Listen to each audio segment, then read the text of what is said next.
Back to news.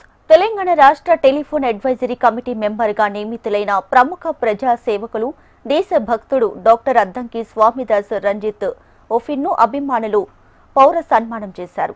Nizampet municipal corporation Nizampet journalist కాలనీలో ఉన్నటువంటి agape grounds లో ఏర్పాటు చేసిన కార్యక్రమంలో డాక్టర్ అద్దంకి స్వామిదాస్ రంజిత్ ఒఫీర్ సేవలను కొనియాడారు.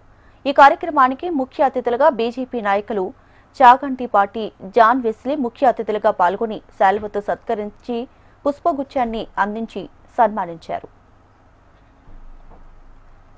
టెలికాం శాఖకు చేసిన సేవలను గుర్తించి తెలంగాణ రాష్ట్ర టెలికాం అడ్వైజరీ కమిటీ మెంబర్గా నియమించిన టెలికమ్యూనికేషన్స్ కేంద్ర మంత్రి బీఎస్ఎన్ఎల్ చైర్మన్ కి హృదయపూర్వక కృతజ్ఞతలు తెలిపారు.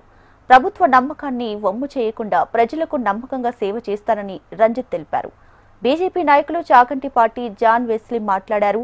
బీఎస్ఎన్ఎల్ సంస్థలో డాక్టర్ అద్దంకి స్వామిదాస్ రంజిత్ ఒఫీర్ ఎన్నో సేవలు అందించారని, వారు వృత్తిపరంగానే కాకుండా ప్రజాసేవలను ఎన్నో కార్యక్రమాలు చేపట్టారని, వారు కొన్ని సామాజిక పుస్తకాలను కూడా రచించి వాటిని ప్రచురణ చేశారని తెలిపారు.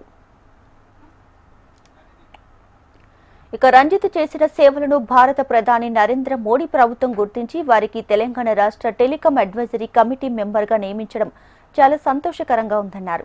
మరికొద్ది రోజుల్లోనే ఇంకో శుభవార్త కూడా వచ్చే అవకాశం ఉందని వెస్లీ తెలిపారు. ఈ అభినందన సభ సన్మాన కార్యక్రమంలో వారి అభిమానులు, పలువురు సంఘ సేవకులు, ప్రజా నాయకులు పాల్గొన్నారు.